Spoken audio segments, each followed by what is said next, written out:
النهاردة هنحكي حاجة غريبة شوية، واللي هنحكيه ده مش عايز حد قلبه ضعيف يسمع اللي أنا هقوله، عشان اللي أنا هقوله ده من تحت 7 أرض.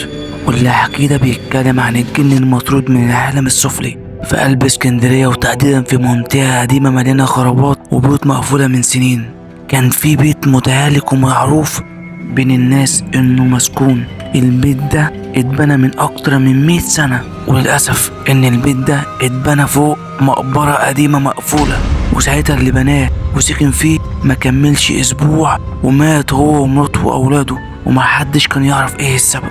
البيت من ساعتها وهو مقفول، واتقال انها بوابة صغيرة للعالم السفلي، بس اللي محدش كان يعرفه ان في جن ملعون اتطرد من العالم السفلي واتسجن جواه، والجن ده اسمه زرزار. الجن ده كان من اقوى شياطين العشيرة السفلية، عمل خيانة كبيرة، حاول يستولى على عرش الجن الكبير بس فشل، وساعتها عقابهم كان اشرس من الموت. وساعتها طردوه من جهنم السفلي وسجنوه في عالم البشر من غير جيش، من غير قوة كاملة. فضلوا حابسينه ما بين الخرابات والحتت المهجورة.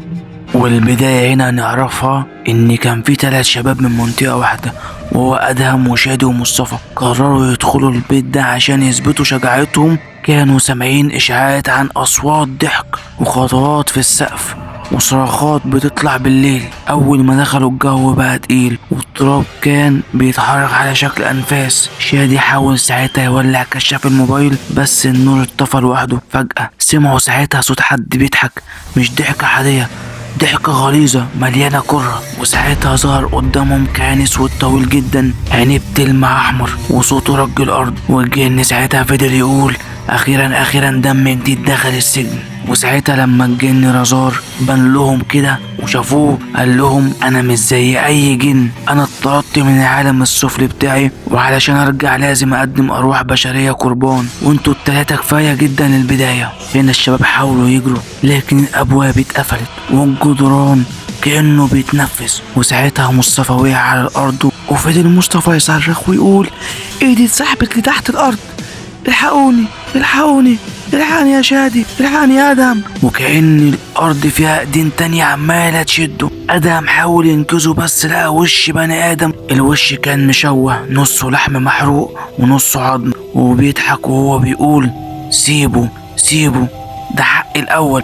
وساعتها اتسحب مصطفى بالكامل وصوته اختفى، وشادي بقى يندع عليه يا مصطفى يا مصطفى انت رحت فين انت رحت فين. الجن رزار وقف قدامهم وقال لشادي وادهم قدامكم اختيارين، يا اما تكونوا القرابين الجاية يا اما تخدموني وتساعدوني ارجع العالم السفلي. ادهم بصله وبخوف وقال له ازاي يعني ازاي هنعمل ايه طيب. راح رزار الجن رد بصوت رخم كأنه داخل دماغهم هتجيبوا لي ناس كتير تدخل هنا وانا هخلص الباقي. وساعتها الشباب ما كانش قدامهم حل غير ان هم يوافقوا من شدة الرعب. ومن اليوم ده بدأوا يجيبوا اي حد يضحكوا عليه ويدخلوا البيت. وساعتها اللي كان بيخش البيت بيختفي. الناس في المنطقة بقوا يشوفوا وجوه ضحايا بتطلع من شبابيك البيت، عينيهم بتبص وبتستغيث والليل كله صراخ. بس الكارثة هنا بقى ان رزار بعد ما اكل ارواح كتير بدأ يرجع قوته، وفي يوم من الايام خرج من البيت نفسه، وده معناه ان الجن المطرود رجع يتحرك ما بين البشر. والاخطر انه لسه محتاج قرابين لحد ما يفتح البوابة ويرجع العالم السفلي. ويبقى انا كده خلصت قصة الجن المطرود من العالم السفلي. ولو انت عجبك القصة